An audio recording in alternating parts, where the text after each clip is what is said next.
அனைவருக்கும் இனிய வணக்கம் மாணவர்களே. இன்றைய இலக்கண வகுப்பில் நாம் காணப்போவது மரபு சொற்கள். மரபு என்றால் என்ன என்பதை பற்றி முதலில் காண்போம்.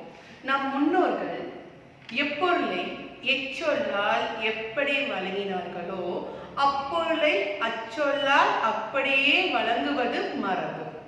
இதில் மரபு சொற்களில் நாம் காணப்போவது விலங்குகளின் ஒளிமரபு சொற்கள் பார்க்க போகின்றோம். இறப்பிட மரபு சொற்கள் பற்றி பார்க்க போகின்றோம். தாவரங்களின் உறுப்பு மரபு சொற்கள் பார்க்க போகின்றோம். வினை மரபு சொற்கள் பார்க்க போகின்றோம். இன்றைய வகுப்பில் நாம் காணப்போவது மரபு சொற்கள். அதனை பற்றி இப்பொழுது நாம் காண்போம். நாம் இப்பொழுது மரபு சொற்களின் வகைகளை அறிய போகின்றோம். ஒளி மரபு சொற்கள், விலங்குகளின் இளமை பெயர் மரபு சொற்கள், வினை மரபு சொற்கள், தாவரங்களின் உறுப்பு பெயர் மரபு சொற்கள், பூச்சிகள், பறவைகள், விலங்குகளின் இருப்பிட மரபு சொற்கள். முதலாவதாக ஒளி மரபு சொற்கள். குரங்கு அளப்பும், குயில் கூவும், ஆடு கத்தும், சிங்கம் கர்ஜிக்கும் முழங்கும், நாய் குரைக்கும், புலி உருமும், யானை பிளிரும், ஆந்தை அலறும், மயில் அகவும், பாம்பு சீரும்.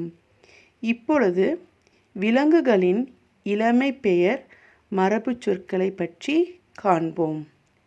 ஆட்டுக்குட்டி, கோழி குஞ்சு, குதிரை குட்டி, குரங்கு குட்டி, மான் கன்று, யானை கன்று, சிங்க குருளை, புலிப்பரல், கீரி பிள்ளை, அணிர் பிள்ளை. மூன்றாவதாக வினை மரபு சொற்களை பற்றி காண்போம். அம்பு எய்தார், ஆடை நெய்தார், பூ பறித்தாள், மாத்திரை விழுங்கினான், நீர் குடித்தான், சோறு உண்டான், கூடை முடைந்தார், சுவர் எழுப்பினார், முறுக்கு தின்றாள், பால் பருகினான். அதாவது ஒளி மரபு சொற்கள் என்றால் விலங்குகளின் மற்றும் பறவைகளின் ஒலிகளை நம் முன்னோர்கள் எச்சொல்லால் எப்படி வழங்கினார்களோ அவ்வாறே அச்சொற்களால் அந்த ஒலியை குறிப்பது ஒளி மரபு சொற்கள் என்றனர். விலங்குகளின் இளமை பெயர் மரபு சொற்கள் என்பது ஒரு விலங்குகள், பறவைகள் அவற்றினுடைய இளமை பருவத்தில் அவ்விலங்குகள் எவ்வாறு அழைக்கப்படுகின்றன என்பதை பற்றி விளக்குவதே விலங்குகளின் இளமை பெயர் மரபு சொற்கள். வினை மரபு சொற்கள் அதாவது மனிதன் ஒவ்வொருவரும் தான் செய்கின்ற வேலைகளை குறிப்பது வினை மரபு சொற்கள். நம் முன்னோர்கள் மனிதர்கள் எவ்வாறு வேலை செய்கின்றார்களோ அதனை முறைப்படி அழைத்தனர். இப்பொழுது நாம் அவ்வாறு அழைப்பதில்லை. அத்தவறுகளை செய்யக்கூடாது என்பதற்காகவே நம் பாடப்பகுதியில் மரபு சொற்கள் என்ற இலக்கண பகுதி வைக்கப்பட்டுள்ளது. நான்காவதாக தாவரங்களின் உறுப்பு பெயர் மரபு சொற்கள். மா, பலா, வாழை இவற்றினுடைய இலைகளை நாம் இலைகள் என்று அழைக்கின்றோம். ஈச்சம், தென்னை, பனை இவற்றில் உள்ள இலைகளை நாம் ஓலை என்று அழைக்கின்றோம். இலை என்று கூறுவது தவறு.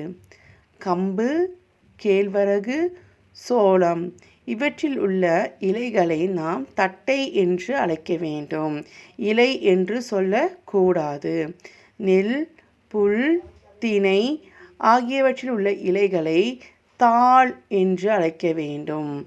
அவரை, கத்திரி, முருங்கை, வெள்ளரி ஆகியவற்றின் உறுப்புகளை பிஞ்சு என்று அழைக்க வேண்டும். அதாவது அவரை, கத்தரி, முருங்கை, வெள்ளரி இவற்றினுடைய இளமை பெயர் பிஞ்சு என்பதாகும்.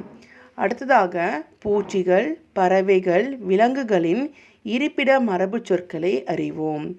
கரையான் புற்று, மாட்டுத் தொழுவம், கோழி பண்ணை, சிலந்தி வலை, நண்டு வலை, ஆட்டுப்பட்டி, குதிரை கொட்டில், குருவி கூடு, எலி வலை, யானை கூடம். இந்த மரபுச் சொற்களை இன்று நாம் அறிந்து கொண்டோம்.